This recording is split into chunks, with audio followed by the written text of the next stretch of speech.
ఇవాళ నేను ఈ ప్రభుత్వాన్ని అడుగుతా ఉన్నా, ఎవరు ఇవ్వాలి ప్రమాణ పత్రం? నిజానికి మీకేమైనా సిగ్గుందా అసలు? నీ ప్రభుత్వానికి ఎవరు ఇవ్వాలి అసలు?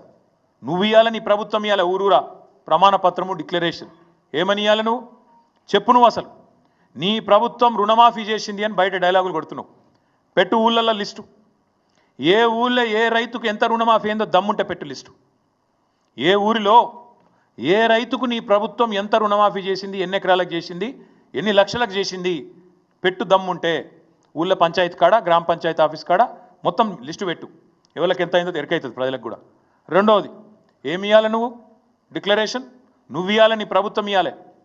ఏమి ఇవ్వాలి చెప్పాలి. నువ్వు ఈ ఊరిలో ఎంతమంది భూ యజమానులు ఉన్నారు, ఎంతమంది కౌలు రైతులు ఉన్నారు, రేపు నువ్వు భూ యజమానులకు రైతు భరోసా ఎట్లా ఇవ్వబోతున్నావు, ఎట్లా నువ్వు కౌలు రైతులకు ఇవ్వబోతున్నావు లిస్టు పెట్టు.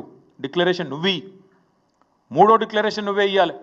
ఏ ఊర్లో బోనస్ ఎంతమందికి ఇచ్చినావు పెట్టు. ఏ ఊర్లో కాంటా ఎంత పెట్టినావు, ఏ ఊర్లో ఎంత కొనుగోలు చేసినావు, ఎంత జోకినావు, ఎంత కొన్నావు, ఎంతకు నువ్వు పైసలు ముట్టినాయి పెట్టు లిస్టు. అట్లే ఇంకోటి పెట్టాలి లిస్ట్. నువ్వు ఏ ఊళ్ళో రైతు కూలీలు ఎంతమంది ఉన్నారు, ఎవరికి ఎంత బాకీ పడ్డావు ఒక గా లిస్టు పెట్టు. డిక్లరేషన్ ఇవ్వాల్సింది రైతులు కాదు, ప్రమాణ పత్రం ఇవ్వాల్సింది రైతులు కాదు. ఇవాళ ఇమానం తప్పిన ప్రభుత్వం ఇవ్వాలి, నీతి తప్పిన బేయిమాన్ ప్రభుత్వం ఇది.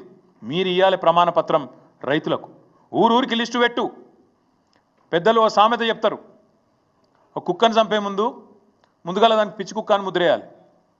అట్లయితే దాని సంపుడు అల్కగా అవుతుంది.